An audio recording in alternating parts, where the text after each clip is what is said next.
ഇനി നമുക്ക് cooperative credit societies act 1904 നോക്കാം. ഇന്ത്യയിലെ ആദ്യത്തെ സഹകരണ നിയമമാണ് കോപ്പറേറ്റീവ് ക്രെഡിറ്റ് സൊസൈറ്റീസ് ആക്ട് 1904 എന്ന് പറയുന്നത്. ഇത് പാസ് ചെയ്ത ഡേറ്റ് നോക്കി വെക്കണം. 25/3/1904 ഇതിന് 29 സെഷൻസ് മാത്രമേ ഉണ്ടായിരുന്നുള്ളൂ. റൂൾസ് ഒന്നുമില്ല. ഇത് first cooperative legislation in India ആണ്. ഓക്കെ, കോപ്പറേറ്റീവ് ക്രെഡിറ്റ് സൊസൈറ്റീസ് ആക്ടിനെയാണ് first cooperative legislation in India എന്നറിയപ്പെടുന്നത്.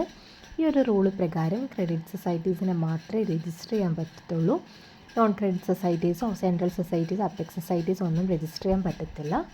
അതുപോലെ തന്നെ പ്രൈമറി ക്രെഡിറ്റ് സൊസൈറ്റീസാണ് പെർമിറ്റ് കൊടുത്തിരുന്നത്. ഓക്കെ, ഇങ്ങനൊരു സൊസൈറ്റി രൂപീകരിക്കാനായിട്ട് മിനിമം 10 പേര് മതി. അതുപോലെ തന്നെ റൂറൽ സൊസൈറ്റീസിന് അൺലിമിറ്റഡ് ലയബിലിറ്റീസും അർബൻ സൊസൈറ്റിക്ക് അൺലിമിറ്റഡും ലിമിറ്റഡ് ലയബിലിറ്റീസും ഉള്ളതിനെ നമുക്ക് ഈ ഒരു ആക്ട് പ്രകാരം രജിസ്റ്റർ ചെയ്യാൻ പറ്റും.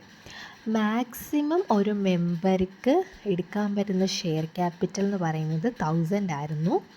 അതുപോലെ തന്നെ ഷെയർ ക്യാപിറ്റലിൻ്റെ 1/4 കൂടുതൽ ഒരു മെമ്പർ ഹോൾഡ് ചെയ്യാൻ പാടില്ല. ഓക്കെ, അതുപോലെ തന്നെ നമുക്ക് പ്രോഫിറ്റ് ഉണ്ടെങ്കിൽ അതിൻ്റെ ഡിവിഡൻറ്റ് മെമ്പേഴ്സിന് ഡിവൈഡ് ചെയ്ത് കൊടുത്തിരുന്നില്ല. പിന്നെ ഓഡിറ്റ് നടത്തിയിരുന്നു. വർഷത്തിൽ ഒരിക്കലാണ് ഓഡിറ്റ് നടത്തിയിരുന്നത്.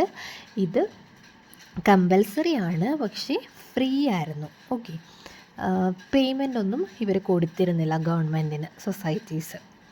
അതേപോലെ തന്നെ സൊസൈറ്റീസ് ടാക്സോ ഡ്യൂട്ടീസോ ഒന്നും അടച്ചിരുന്നില്ല. മെമ്പേഴ്സിന് അവരുടെ ഷെയർ 1 വർഷം കഴിയാണ്ട് ഇതിന് ട്രാൻസ്ഫർ ചെയ്യാൻ പറ്റത്തില്ല. ഓക്കെ, ഇനി ലോൺസ് നമ്മൾ ലോൺ അനുവദിക്കുന്നത് പേഴ്സണൽ സെക്യൂരിറ്റിയുടെ ബേസിലോ അല്ലെങ്കിൽ മോർഗേജ് ചെയ്താലും മാത്രമേ ലോണുകൾ അനുവദിച്ചിരുന്നുള്ളൂ. അപ്പോൾ ഇതൊക്കെ ഇതിൽ 1904 ഇറങ്ങിയിട്ടുള്ള cooperative service credit societies act 1904 കുറേ ഡീമെറിറ്റ്സുകൾ ഉണ്ടായിരുന്നു. അപ്പോൾ ഇതൊക്കെ മാറ്റാൻ വേണ്ടിയിട്ടാണ് ഇനി 1912 ആക്ട് വന്നത്.